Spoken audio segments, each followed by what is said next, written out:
विधान परिषदेतील काँग्रेसचे गटनेते आमदार सतेज पाटील यांनी आपली आमदारकी पणाला लावून कोल्हापूर शहरात थेट पाईपलाईन योजना मंजूर करून आणली। योजना पूर्ण होऊन शहरात भरपूर पाणी येत असतानाही महापालिका प्रशासनाच्या चुकीच्या कारभारामुळे योग्य पाणी वितरण होत नसल्याचं चित्र आहे। या संदर्भात नुकत्याच झालेल्या बैठकीत आमदार सतेज पाटील यांनी महापालिका अधिकाऱ्यांची जोरदार कान उघाडणी केली होती।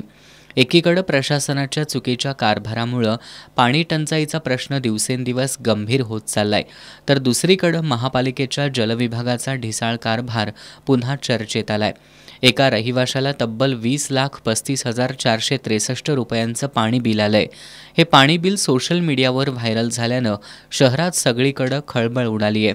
महापालिकेनं आधुनिक डिजिटल बिलिंग प्रणालीसाठी लाखो रुपये खर्च केले असतानाही चुकीचं मीटर रीडिंग, सिस्टीम एरर्स आणि अपूर्ण डेटा एंट्रीनं नागरिक अक्षरशः हैराण झालेत। महापालिकेनं आधुनिक डिजिटल बिलिंग प्रणालीसाठी लाखो रुपयांचा खर्च केला, परंतु प्रत्यक्षात चुकीचं मीटर रीडिंग, सिस्टीम एरर्स, अपूर्ण डेटा एंट्री आणि वापरापेक्षा अवास्तव बिल वारंवार येत असल्यानं नागरिकांना मोठ्या अडचणींचा सामना करावा लागतोय। या प्रकारांमुळे दरवेळी चुकतंय कोण, आम्ही की महापालिका, असा सवाल त्रस्त नागरिक करतायत। याबाबत महापालिकेचे जलअभियंता हर्षजित घाटगे यांना विचारणा केली असता बिलामध्ये अशा त्रुटी आढळून आल्यास महापालिकेच्या जलविभागाशी संपर्क साधावा असं आवाहन त्यांनी केलंय। कोल्हापूर शहराला जे पाणी बिल वाटप केले जाते ते 2 महिन्याची बिलिंग सायकलप्रमाणे पाणी बिल वाटप केलं जातं। या पाणी बिल जे असते ते मीटर रीडरकडनं पाणी बिल घेऊन दुसऱ्या दिवशी त्यांना नागरिकांना ते बिलाचं वाटप केलं जाते। थोड्याशा तक्रारी कोल्हापूर महानगरपालिकेच्या पाणी पुरवठा विभागाकडे प्राप्त झाल्या आहेत की अचानक बिल वारंवार वाढवून आलेलं आहे किंवा हे ते नाही।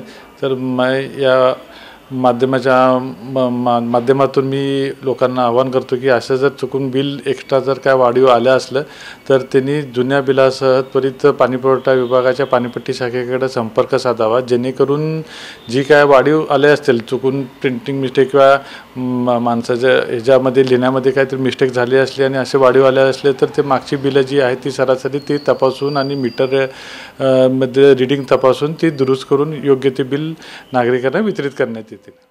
शहरात मोठ्या प्रमाणात असलेली पाईपलाईन गळती, नाल्यांमध्ये मिसळणारं पाणी, अनधिकृत कनेक्शन याचा कोणताही ठोस हिशेब नसल्यानं प्रत्यक्ष पुरवठ्यापेक्षा नुकसानच अधिक होत आहे आणि त्याचा आर्थिक भार नागरिकांच्या खिशाला बसतोय।